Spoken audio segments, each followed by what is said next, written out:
எல்லோருக்கும் வணக்கம் நண்பர்களே. கண்ணொளி தந்த அங்கையர் கண்ணியா போற்றப்படுகிற அன்னை மீனாட்சியை பத்தி தான் இந்த பதிவுல நாம பார்க்க போறோம். மலையத்தோசனுக்கு மகளா பிறந்து வந்தவளும், திக்விஜயம் செஞ்சு வந்தவளுமா, திக்கட்டும் வென்று வந்தவளா, வான்மதி சூடியே சுந்தரரை கண்ட பின்னாடி சொக்கி போய் காதல் கொண்டவளா, அந்த கண்களாலே தன்னோட எம்பெருமான் சிவனையே பணிய வச்சிருக்கக்கூடிய கைலாய மன்னன் சிவனையே இவள் கண்களை கண்டுதான் மதுரைக்கு வந்து திருமணம் செஞ்சிருக்கக்கூடிய அம்சத்தை ஏற்படுத்தி கொண்டிருக்கிற மீனாட்சி அம்மனை பத்தி தான் இந்த பதிவுல நம்ம பார்க்க போறோம். அதுக்கு முன்னாடி நீங்க இந்த சேனலுக்கு புதியவரா இருந்தா இந்த சேனலை சப்ஸ்கிரைப் பண்ணிட்டு ஒரு லைக்கும் பண்ணிட்டு பின்தொடர்ந்து வாங்க பார்க்கலாம். வைகை ஆற்றோட தென்பகுதியில் 15 ஏக்கர் பரப்பளவில் மதுரை மாநகரோட அடையாளமாகவும் பெருமையாகவும் கம்பீரமாக காட்சியளித்து கொண்டிருக்கிற மீனாட்சி அம்மன் கோவில். சுந்தரேஸ்வரங்கிற பெயர்ல குடிக்கொண்டிருக்கிற சிவபெருமானுக்காக இந்த கோவிலானது பெண் சக்தியை முன்னிறுத்தும் விதமா அவரோட மனைவி மீனாட்சி பெயரிலேயே அறியப்படுறதுதான் ஒரு சிறப்பம்சமா பார்க்கப்படுது. எம்பெருமானுக்கு சிதம்பரத்துல ஆட்சினா மதுரையில மீனாட்சியோட ஆட்சி தான். மீனாட்சியை வணங்கி பின்னாடி சுந்தரேஸ்வரர் வணங்குறது இந்த கோவில்ல பின்பற்றப்படுற ஐதீக மரபா சொல்லப்படுது. அதனாலதான் மனைவி ஆதிக்கம் இருந்தா மீனாட்சி ஆட்சி நடக்குதுன்னு சொல்லுவாங்க. மதுரையில அவதரிச்ச இந்த மீனாட்சியை மணக்கிறதுக்காக சிவபெருமான் மதுரைக்கு விஜயம் செஞ்சுதா புராணத்துல சொல்லப்படுது. கடம்பவனா இருந்து காட்டை அழைச்சி அழகிய நகரமாக்கும்படி பாண்டி நாட்டை ஆட்சி புரிஞ்சு வந்த குலசேகர பாண்டியனோட கனவுல சிவபெருமான் தோன்றி கூறியதா புராண கதை சொல்லுது. மேலும் இந்த ஆலயத்துல நடந்தேறி இருக்கிற திருவிளையாடல் புராணத்தை பத்தி பார்க்கலாம். முன்னொரு காலத்துல பாண்டிய நாட்டுல இருந்த குளத்துல மீன்களை பிடிச்சு உண்டு நாரை ஒண்ணு வசிச்சு வந்ததா சொல்றாங்க. மழை இல்லாம குளம் வற்றி மீன்கள் இல்லாம போனதால அந்த நாரை அருகே இருக்கிற வனத்துக்கு போனதாம். அங்கே அச்சோ தீர்த்தன சொல்லப்படுற குளத்துல ஏராளமான மீன்கள் இருந்திருக்குது. அதன் அருகில முனிவரும் வாழ்ந்து வந்திருக்கிறார். அந்த புனிதமான இடத்துல இருக்கிற குளத்துல மீன்களை பிடிச்சு சாப்பிடக்கூடாதுன்னு நாரை நினைச்சது. அப்போ அந்த முனிவர் மற்றவருடன் மதுரை தம்பதி பெருமைகளை சொக்கநாதரோட திருவிளையாடலும் சொல்லியிருக்கிறார். இதை கேட்ட நார மதுரை தம்பதிக்கு வந்து பொற்றாமரை குளத்துல நீராடி சொக்கநாதரையும் மீனாட்சி அம்மனையும் வழிபட்டது. பொற்றாமரை குளத்துல துள்ளி குதிச்ச மீன்களை உண்ண விரும்பின நார அப்படி செய்யறது பாவம் இல்லையாங்கிறத உணர்ந்து பட்டினி கிடந்தது. நாரையோட மீது சிவபெருமானுக்கு கருணை பிறந்ததா சொல்லப்படுது. நாரை முன்னாடி தோன்றி சிவபெருமான் என்ன வர வேணும்னு கேட்கிறாரு. அதற்கு அந்த நாரை இந்த பிறவியை நீக்கி சிவலோகத்துல தன்னை சேர்த்துக்கொள்ள வேணும்னு வேண்டுது.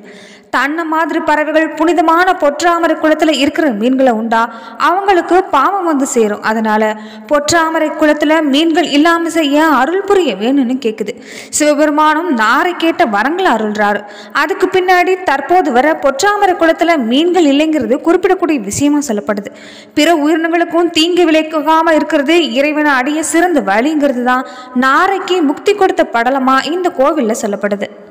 மதுரை மாநகரில் அழகிய உருவா கோயில் கொண்டிருக்கிற மதுரை மீனாட்சிக்கு அடையாளமாக சொல்லப்படுற இன்னொரு விஷயம் சித்திரை திருவிழா தான். வருஷம் முழுவதுமே மீனாட்சிக்கு திருவிழா காலம்தானாலும் சித்திரை திருவிழாவுக்கு மட்டும் தனி சிறப்பு உண்டு. அப்போதான் மதுரை அரசியோட பட்டாபிஷேகம் திருக்கல்யாண வைபவம் நடைபெறும். மதுரையோட பேரரசிக்கு மாண்பு சேர்க்கிற விதமாக நடைபெற சித்திரை திருவிழா 35 அபூர்வ தகவல்களை உள்ளடக்கி இருக்குது. அதில் முக்கியமானதா மீனாட்சி அம்மனுக்கு 12 மாதங்களுமே திருவிழா தான். ஓராண்டுல மட்டும் 274 நாட்கள் திருவிழாவா நடைபெறும். ரிஷப வாகனத்துல எழுந்துள்ள சிவனை தரிசனம் செய்கிறது விசேஷமானதாகவும் சொல்லப்படுது. சொக்கநாத பெருமான் ஆண்டு முழுவதுமே நடைபெறுகிற வீதி விழாக்கள்ல மொத்தம் 16 முறை ரிஷப வாகனத்துல எழுந்துள்ள செய்றார். சித்திரை திருவிழா அப்ப 2லும் 12ஆம் திருநாள்லையும் ரிஷப வாகனத்துல எழுந்துள்ளி அருள் பாலிக்கிறார். சித்திரை திருவிழாவில் 4ஆம் நாள்ல சுவாமி அம்பாலோட வில்லாபுரம் பாவக்காய் மண்டபத்துல எழுந்துள்ளார். வில்வ விலைகள் நிரம்பியிருக்கிற பகுதி வில்வபுரனும் பின்னால வில்லாபுரம் ஆகிட்டதுன்னு சொல்றாங்க. பாவக்காய் மண்டபத்துல இளந்தருள ஈசன் பக்தர்களோட பாவங்களை காய்ந்து போக செஞ்சு நிவாரணம் அளிக்கிறதால இது பாவக்காய் மண்டபம்னு பெயர் பெற்றதுன்னு சொல்றாங்க. முன்னொரு காலத்துல இந்த பகுதியில பாகற்காய் அதிகம் விளைஞ்சதாகவும் இங்க இருக்கிற மண்டபத்துல இளந்தருள இறைவிக்கும் பாகற்காயை சமைச்சு நெய்வேத்தியம் செஞ்சதாகவும் இந்த மண்டபத்துக்கு பாகற்காய் மண்டபம்னு பேர் வந்ததுன்னு சொல்றாங்க. மதுரை மண்ணில் ஈசன் நிகழ்த்தின திருவிளையாடல்களை வேடற்பழி லீலை வளையல் விட்டுறது நரியை பரியாக்குனது பிட்டுக்கு மண் சுமந்தது மாதிரி திருவிளையாடல்கள் ஆவணி மூல திருவிழா அப்ப நிகழ்த்தியும் காட்டப்படும். திருச்சியை தலைநகரமாக கொண்டு ஆண்டு வந்த திருமலை நாயக்கருக்கு மண்டசல்லி நோய் வருத்தி இருக்குது. ஒரு நாள் அவரோட கனவுல மதுரைக்கு போய் திருப்பணிகளை செய்யணும் அசரறி ஒழிச்சிருக்குது. அப்படியே அவரும் செஞ்சிருக்கிறாரு. நோயும் நீங்கி இருக்குது. அதுக்கு பின்னாடி அவர் மதுரையை தலைநகராக கொண்டு ஆட்சி செஞ்சிருக்கிறார். வைணவரான திருமலை நாயக்கர் சொக்கநாதர் மேலும் அன்னை மீனாட்சி மீது பக்தி கொண்டு செஞ்ச திருப்பணிகள் ஏராளமா சொல்லப்படுது. திருமலை நாயக்கர் மன்னரோட ஆளுகையில மதுரைக்கு வந்த பிறகுனாடிதான் கோயில் விரிவாக்கம் பெற்று பொலிவு பெற்றதுன்னு சொல்றாங்க. அத மதுரை திருப்பணி மாலைன்னு ஓலைச்சுவடியிலும் தெரிவிச்சிருக்குது. மதுரை காஞ்சின்னு சொல்லப்படுற சங்க இலக்கிய நூல் மீனாட்சி அம்மன் கோவில்ல பிரம்மாண்டத்தையும் சுந்தரபாண்டிய மன்னர் காலத்துல கிழக்கு கோபுரம் கட்டப்பட்டதையும் விவரமா சொல்லுது. மேலும் மீனாட்சி அம்மனோட வரலாறை பத்தி பார்க்கலாம். மதுரையை ஆண்டு வந்த மலையத்துஜங்கிற பாண்டிய மன்னனும் இவரோட மனைவி காஞ்சனமாலையும் குழந்தை பாகியத்துக்காக பார்வதி பரமசிவனை வேண்டி யாகம் நடத்துறாங்க. மனம் இறங்கின பார்வதி தானே 3 வயது பெண் குழந்தையா நெருப்புல இருந்து வந்து காஞ்சனமாலையோட மடியில வந்து விழுறா. குழந்தையை பார்த்து மகிழ்ந்து போன அரசனும் அரசியும் அந்த குழந்தைய 3 தனங்களும் இருக்கிறத பார்த்து அதிர்ச்சி அடைகிறாங்க. அப்போ வானில தோன்றின அசரசி இவரை ஒரு ஆண் பிள்ளை மாதிரி வளர்த்து பட்டத்து ராணியை முடிசூட்டுங்க, மனப்பருவம் வந்த உடனே அவளோட 3வது தானம் மறைஞ்சிடுன்னு சொல்றாங்க. மீனாட்சி ஆணுக்கு நகரான அனைத்து வகை கலைகளையும் கற்று தேர்ந்தவள். மதுரையோட அரசியா மங்கையர்க்கரசி மீனாட்சிக்கு பட்டாபிஷேகமும் நடக்குது. 3 தனங்களோட பிறந்த மீனாட்சி எந்த மன்னனை பார்க்கிறப்ப ஒரு தனம் மறையுதோ அவரையே திருமணம் செஞ்சு கொள்வான்னு மலையத்துவ மன்னன் சொல்றாரு. பட்டாபிஷேகத்துக்கு பிறகு மதுரையிலிருந்து படையோட கிளம்பி ஒவ்வொரு திக்குக்கும் சென்று போர் தொடுக்கிறா மீனாட்சி. பூமியில இருக்கிற ஒவ்வொரு மன்னனையுமே வெற்றி கொள்றா. அப்படி கிழக்கு திசையில அவ போனப்ப அமராவதி நாட்டோட மன்னன் இந்திரன் மீனாட்சியோட போர் செய்றார். ஆனா மீனாட்சியோட வீர பராக்கிரமத்துக்கு ஈடு கொடுக்காம பணிகிறார். இப்படி ஒவ்வொரு திசையிலுமே போர் தடுத்து அனைவரையும் தன் கால விழ செய்றா மீனாட்சி. அதே மாதிரி கைலாயத்தின் மீதும் படையெடுத்து போகிறா. அங்க குடியிருக்கிற சிவபெருமான் மீனாட்சியை யாருன்னு அறிந்தவர். அதனால உற்சாகத்தோட அன்னையை எதிர்கொள்ள போறாரு. படையோட வீரம் கொப்பளிக்க நின்று கொண்டிருக்கிறார் மீனாட்சி. எதிர்ப்புறத்துல சிவபெருமான் வந்து கொண்டிருக்கிறார். சிவபெருமான நெருங்கி வர வர அன்னையோட உள்ளத்துல வெற்றி வேட்கை குறைஞ்சி வெட்கவும் முடிசூடுது. சிவபெருமான் அருகில் வர வர தன்னோட கையில் இருந்த வாளை கீழே போட்டுட்டு தலை குனிகிறா. அப்போ மீனாட்சியோட 3வது தனம் வரையுது. தன்னோட மணாலனை கண்ட பூரிப்புல ஆழ்ந்து நிற்கிற அன்னை. அப்போ சிவபெருமான் அங்கேயே கண்ணியே, நீ என்னுடைய மதுரை தம்பதியை விட்டு படையோட கிளம்பினாயோ அன்னைக்கே நானும் உன்னை பின்தொடர ஆரம்பிச்சிட்டேன். இன்று முதல் உன்னை நேரில் காண்கிறேன். இனிமேல் நீயே என் துணைவின்னு சொல்லவே அன்னையோட முகம் வெக்கத்தால சூரியனை மாதிரி சிவந்தது. அன்றே அன்னையோட கரம் பிடிக்கிறாரு எம்பெருமான். மேலும் மீனாட்சி சுந்தரேஸ்வரோட திருமணம் நடந்த போது தேவர்கள் மகரிஷிகள் சித்தர்கள் பலரும் மதுரைக்கு வராங்க. இவங்கள வியாக்கிரபாதர் பதஞ்சலி ஆகிய மகரிஷிகளும் அடக்கம். திருமணத்துக்கு வந்தவங்களுக்கு விருந்து பரிமாற கொண்டிருக்குது. வியாக்கிரபாரதரும் பதஞ்சலி மட்டும் சாப்பிடல.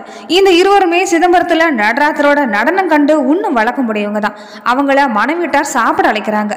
தாங்கள் சிவதாண்டவம் கண்ட பின்னாடி தான் சாப்பிடுவோம்னு சொல்றாங்க. அதை கேட்ட சிவன் மகரிஷிகளுக்காக இங்க ஆனந்த தாண்டவம் ஆடி காட்டுறாரு. இதை பார்த்து பின்னாடி மகரிஷிகள் சாப்பிட்றாங்க. பின்னாடி காலத்துல மதுரையை ராஜசேகர பாண்டிய மன்னன் ஆட்சி ஆள்றாரு. சிவபக்தனான அவர் ஆயக்கலைகள்ல 63 கற்று தேர்ந்தவர்.